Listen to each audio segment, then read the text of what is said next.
If you are the type of person to listen to this podcast, to do the things that will help you become a better performer, your skills will inevitably go up. If you are skill improvement focused rather than activity increase focused, you are making one of the biggest mistakes a salesperson can make. Because the easiest way, this is the absolute hack here, the easiest way to improve your skills is to welcome everyone to the Close More Sales podcast. Our purpose is to empower sales professionals and entrepreneurs to push themselves to grow, achieve unimaginable success without burning out, and ultimately transform their lives. I'm Ian Ross, and I am obsessed with all things sales. And I work with teams across the country to make more money by asking better questions.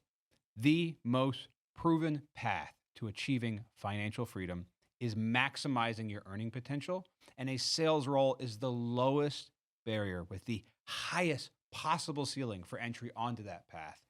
Anyone can become a killer salesperson with the right techniques, mindset, and consistency. Everything we cover on this podcast, it's geared toward one thing: helping you close more sales so you can live the life you want. Now, this is a new podcast, so we're in the growth stage. If you get any value from this episode today, follow, subscribe, let your friends know, and let us know either in the comments on YouTube or in a review wherever you listen to podcasts, and tell us what it is you got out of the show. If you have conversations where how well you speak determines how much money you can make, you're in a sales role. And if you'd like to get better at what you do, text CLOSE to 33777. We will see if we can help you out along the process. In today's episode, I want to talk with you about using a step-by-step technique to fix whatever challenges you are facing in your sales process. I have developed this technique by using an acronym. That acronym is PLAN, having a plan. So I'll break that down on this episode and exactly how that will work for you and how you can use it to fix your sales problems and fix whatever is in your way in your life in terms of running your sales process effectively and figuring out where your faults and mistakes are so that you can succeed at what you're doing. So the acronym PLAN, it stands for purpose, locate, action, and navigate. And I'm going to talk you through each step along the way. There's a few things you can use to think about identifying a sales problem, but I want to really focus on having a repeatable process, something you can do over and over again. You can iterate on regardless of whatever that problem is as it comes up for you. That is the point of this acronym, to fix the challenges that you have in your process. So again, it's PLAN, PLAN, as a way to identify what's going on and act on that challenge. The first letter in the acronym PLAN is for purpose. This is more or less you can think of as finding your why, finding the ultimate purpose for you as a person, you as a professional, you as a human being. Why are you trying to get better at what you're doing? Why are you trying to get better at this sales role? Why are you trying to get better at your techniques? Why are you trying to make more money? What are you trying to do? Why? Finding your why, people have different thoughts around this, but I can tell you fundamentally what will not work in the long run. And that is thinking about, oh, my why to get good at a sales role, to make all this money, to get these big fat commission checks is so that I can pull up in a Lambo to the club. That will not work for what I'm trying to do here, because the image of owning a Lamborghini, of having that type of luxury, that will shatter as soon as you hit the inevitable roadblocks in life and in business. Because something will go wrong. Something will go wrong in your life. It will go wrong in your process. There will be roadblocks and bumps and challenges along the way. If you're not prepared for that, you will stumble and fall. So your purpose has to be a deeper why to guide you to getting things done effectively than simply, I want material goods. And I'll break that down here. So for me, what do I use personally? I actually use a split image that I have in my head. And I'll want to talk with you about how you can maybe find the same split image for yourself. So for me, that image is of my wife and son, it's of my family. And that split image is two different versions of them. On the one side is them happy and healthy, living in abundance and luxury. Everything is going well. They are comfortable and enjoying life. On the other side, they're struggling. They're worried about bills. They're worried about when the next paycheck is going to come. Maybe they have medical issues that arise that suddenly we need to start a GoFundMe for. They're struggling in a way where finances would fix that struggle. And I use that image as fuel. That is my why. Seeing my son's face in my head happy and seeing my son's face sad is an incredibly powerful motivator. It is the deep rooted why that fuels the why of why I'm trying to get better. So thinking that way is super key because, I mean, we're all familiar with this Simon Sinek talking about, let's start with why. At least I assume most of you are familiar with this idea, starting with why. Some people don't quite understand it. Some people have complaints about it. Why, as Simon has said, and I also agree with, why is simply context. It is context for why to do something. It is the underlying reason. And the purpose, your purpose in figuring out this acronym is just a deeper understanding of that. So it doesn't have to be as profound as it is for me necessarily of imagining my family happy and healthy and living in abundance and luxury and them destitute and suffering. It doesn't have to be quite as stark a contrast, but I would recommend figuring out some type of split image motivation that works for you. One image is good if it's just simply your family. The reason I like to literally view that split down the middle and that two different side is because depending on what I'm going through, whatever the challenge is, whatever I am having to push past, I can draw on that same image that's a split depending on what I need. So if I'm thinking positive, if I'm feeling optimistic, if I want to draw on a positive image, I get to use the happy, healthy side.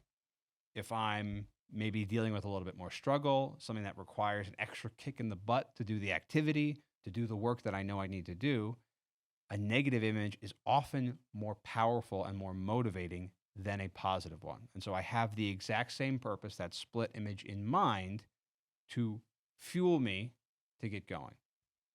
Your purpose can change over time. Before I had a son, my son was not in my image. My wife was, but before I met my wife wasn't in my image. So your purpose can change over time. And the way to think about this is that the fuel you put into a Toyota Prius is not the same fuel for a Porsche 911. Your fuel can change depending on what stage you are of your life and your career. But you need fuel to get whatever vehicle you are in to move. You need it to go from point A to point B and on to point C and beyond. So I want to invite you to spend a little time to think about a split image of your why. You can think carefully about a positive outcome and a more negative affecting version of that same type of thing. Again, for me, the easiest thing to think about is a positive version of my family and a negative one where finances are a direct contributor, because that's what me in a sales role, that's that purpose. It's like the family is the bigger thing and having more money fuels both of those things.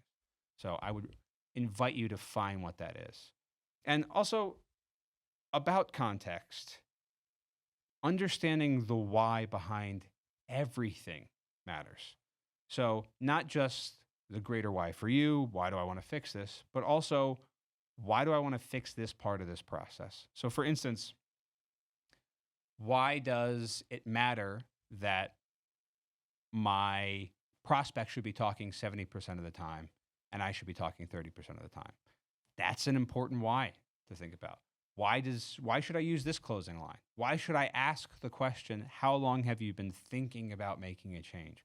Understanding the why behind actual techniques is super valuable as well because it allows you to actually understand when to use them when your process gets interrupted. When the perfect presentation, consultation, the perfect phone call, when it's not perfect, how should I think about when to use what? That is understanding the context behind any action you do. And that first P in plan, that first letter, is the underlying reason for why you are not only in this role and why you are trying to make the type of money you can make in a sales role, but also why you're willing to push yourself to get better. Why are you willing to get uncomfortable? In fact, ignore comfort entirely so that you can focus on what is optimal to achieve the results that you want to achieve. If you can think of a split image, it will allow you to draw in a singular source because it's kind of a hack because you get two versions of it. So I want to draw attention to that and give you that opportunity. So spend some time, think about your purpose in sort of a coin flip version, right? The happy side and the negative side in a way to fuel you. That is a huge key here. The second letter in that acronym plan is L.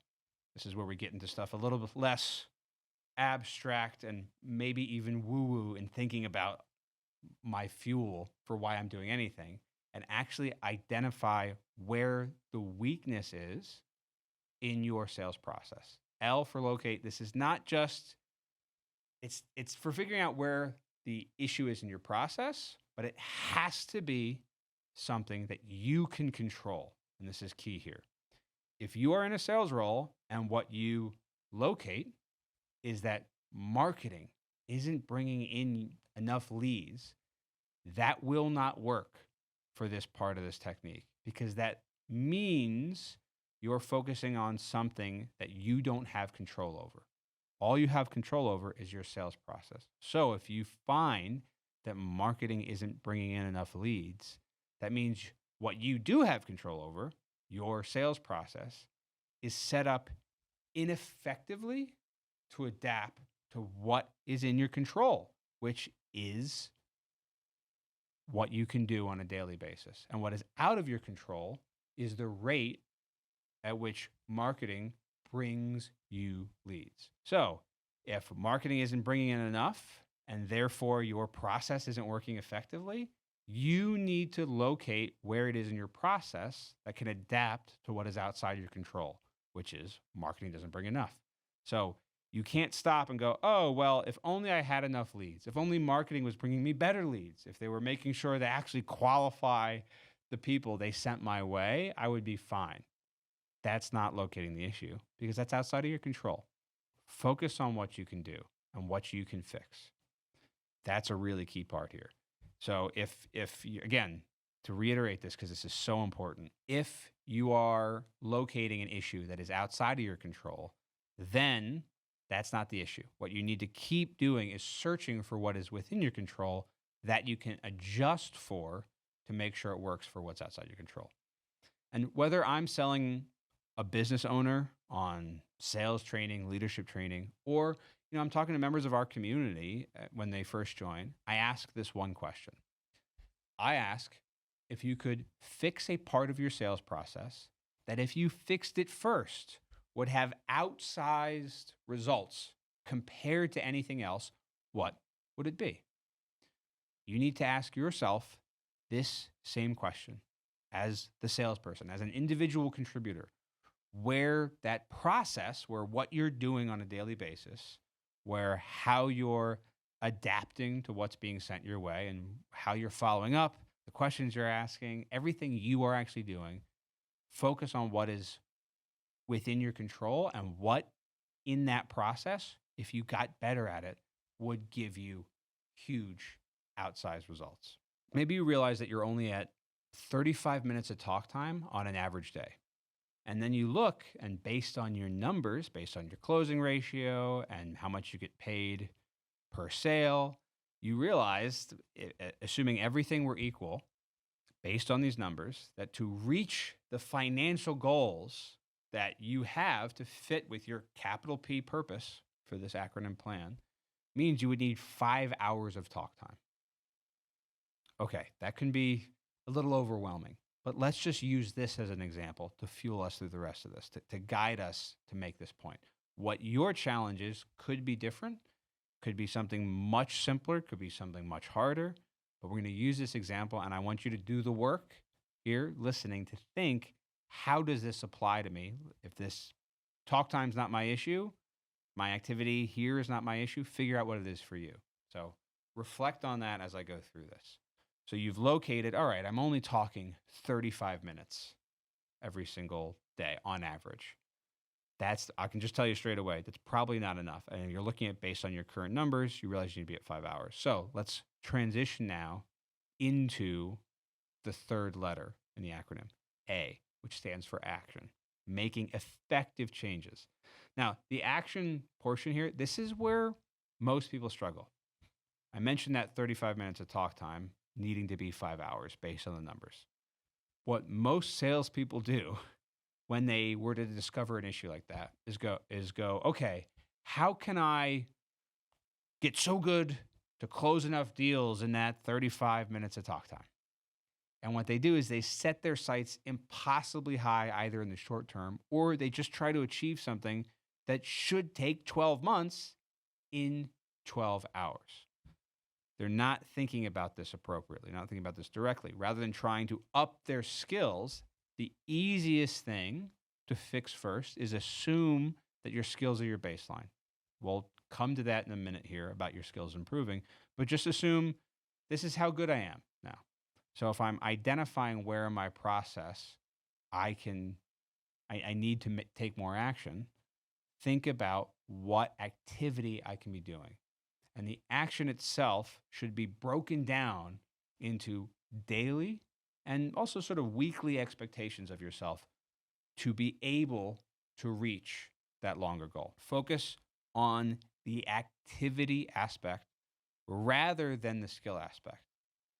And also, really key here, don't spend so long in planning out your action part that you become a sort of chronic passive planner rather than someone who, when they locate that issue, their first reaction is to go, all right, there's actions I need to take. So you want to break down the actions that you need to do into manageable tasks. So again, we'll talk about it in the context of something as simple as saying, my skills are at this level and my talk time is averaging 35 minutes. So I need to increase my talk time to 5 hours. Let's just keep it that simple. You want to increase it in small increments consistently over time. If you immediately start going, okay, if I'm at 35 minutes of talk time and I need to be at 5 hours, therefore tomorrow my talk time needs to be at 5 hours, you might, and I really do mean might, do that for a day, a few days, maybe you'll get a week or two in. But one of the things you might notice is that what's going on in your talk time is you're actually not calling enough. You're not doing enough outbound work to be able to have enough conversations.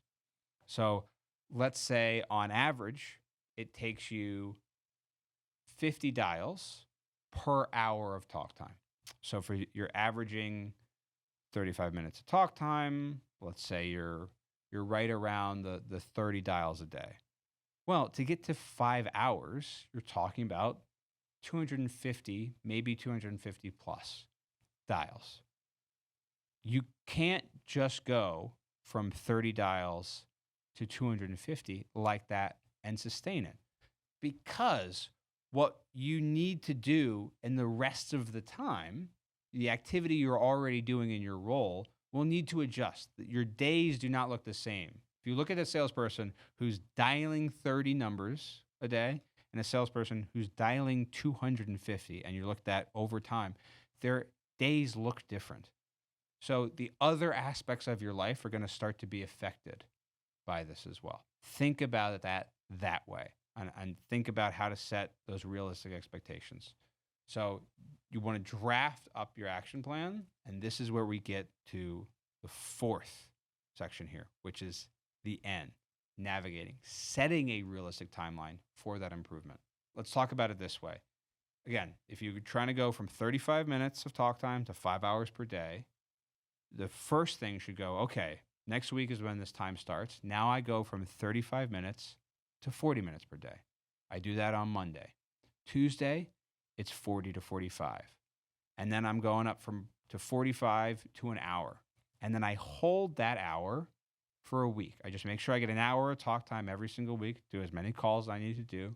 If I've been consistent on that for a week, I go, great. Guess what? Next week, on Monday, that day, it's an hour and 10 minutes of talk time. Then it's an hour and 20 minutes on Tuesday, hour and a half on Wednesday, hour 45 on Thursday. Friday, 2 hours of talk time. Then I get to take a break for the weekend. Then I hold and stay consistent on that 2 hours of talk time every single day for 2 weeks before introducing, again, another week of growth. This is how you make changes and hold to those changes. Most people just try and do those 5 hours of talk time immediately. The reason you need to figure out the appropriate timeline to make those changes is, again, let's say for convenience sake, it's only 50 dials per hour of talk time, or maybe that's high for you because you've got better data. We're just assuming it for the math that based on how good your data is, 50 dials, we can include double dials in that for some of you if you have better data and you're used to that. At that rate, at 50 dials, I'm getting an hour of talk time. So if you're only making, 20 to 30 dials per day, to go to 250 consistently, it cannot be at the snap of your fingers, because you're going to have to arrange how you spend the rest of your time very differently. You will have to reprioritize other things you do throughout your workday. And find the best way to do that effectively is going to take time. And the way to do anything that takes time is to do it incrementally. Do it carefully and intentionally over time. And as you make those changes, if you are the type of person to listen to this podcast, to do the things that will help you become a better performer, your skills, I mentioned skills earlier, your skills will inevitably go up. If you are skill improvement focused rather than activity increase focused, you are making one of the biggest mistakes a salesperson can make. Because the easiest way, this is the absolute hack here, the easiest way to improve your skills is to continue to keep the growth mindset while increasing your reps and upping your activity, rather than only thinking about how to get better without actually doing more work. And we know this intuitively for most other things. If you want to learn how to play Flight of the Bumblebee on the piano when you're brand new to the instrument, and you don't start learning that song note by note. You don't play Flight of the Bumblebee every single note just bit by bit as you go along. You start with Twinkle, Twinkle, Little Star. It's like that with any instrument. You set up time to practice the piano and get better incrementally, rather than expecting to be the top piano player at my company by just learning the hardest song and devoting 15 minutes a day to that particular song. Another example, if you want to bench press 250 pounds, 300 pounds, you don't start with that weight and go, oh, I wasn't able to bench press 250. I guess I'll just try and do that a little bit more tomorrow. You start with less. You start with a weight that makes sense for your strength right now, and you build that up incrementally over time. This same principle applies to getting better at sales.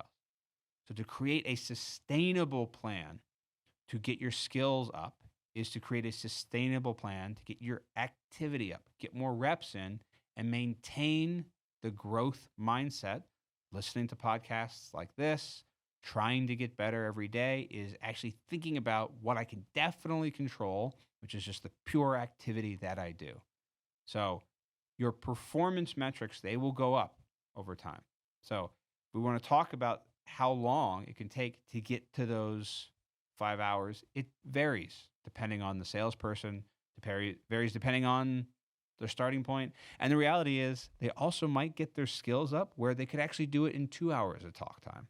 They can hit their financial goals in 2 hours, but they wouldn't have got to that point if not just focusing on increasing their talk time earlier and reprioritizing their tasks to be effective with their time management. This is the key to everything. This is planning your way through this challenge.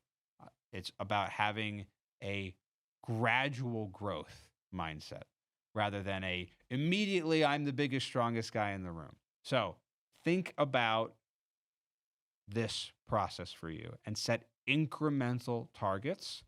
And you also mentioned when I talked about it, there were set times over the week.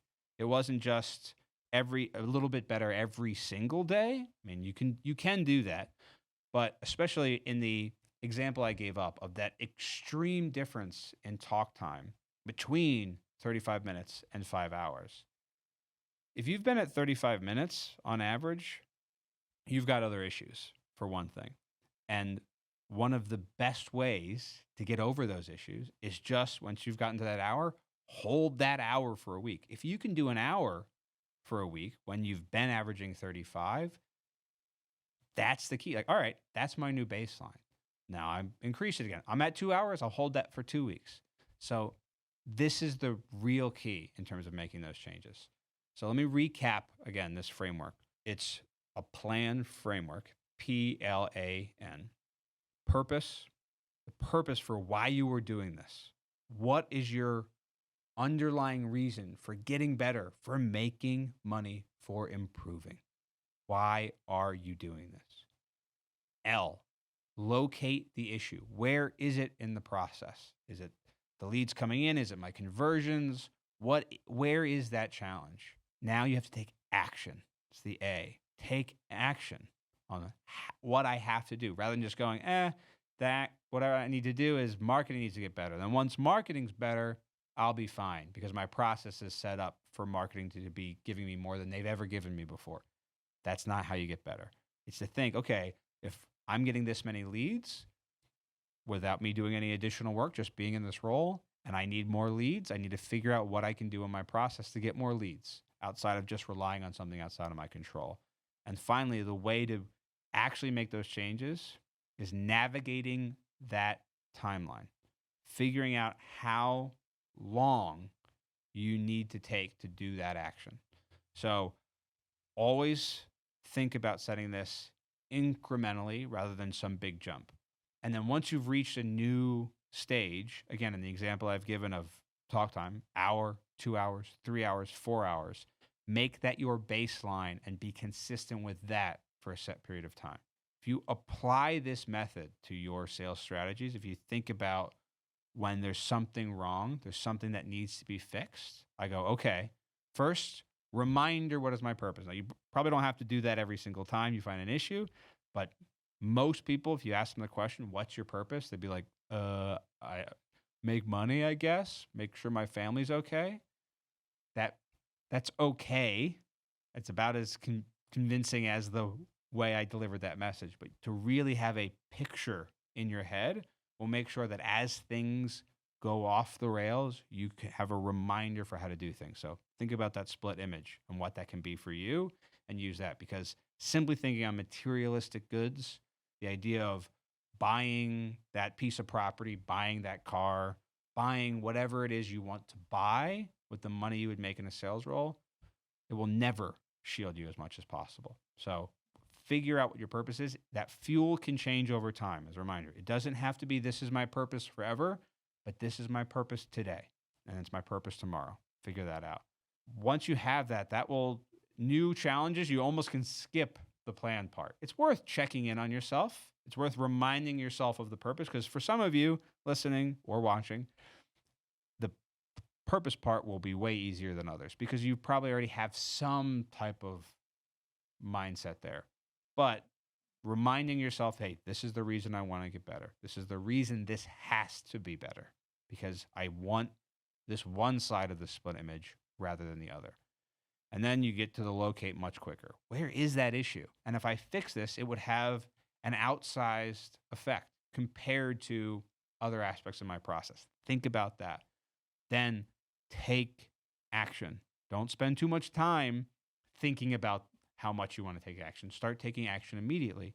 And you can start taking action immediately by making it incremental. So think about it in terms of activity, action of activity, rather than action of, I got to get my skill set better. Your skill set will get better as you navigate the timeline, the final letter in the acronym. So this is, simply put, the main key towards getting better. If you can repeat this process as things flare up, as challenges get in your way, you have something that's repeatable, that is effective, that is powerful to continuously grow and improve and reach towards more and more success. The skill part will come. The fact that you are watching this now means you probably have the mindset of, I know I need to get better. The hack to getting better is focusing on activity. It seems counterintuitive, but I promise you that is the case. Now, for most of our listeners, the biggest struggle for you will be in the L and the A part of the PLAN acronym. So if you want some guidance on figuring out exactly where in the process you have your problem, if you want to figure out how to locate where it is, you just know there's something isn't working because your results aren't there, or maybe you have located the issue, but you're not exactly sure on how to fix it, text CLOSE, CLOSE, to 33777. We will see if we can give you some guidance on that part. I'm Ian Ross. This has been the Close More Sales Podcast.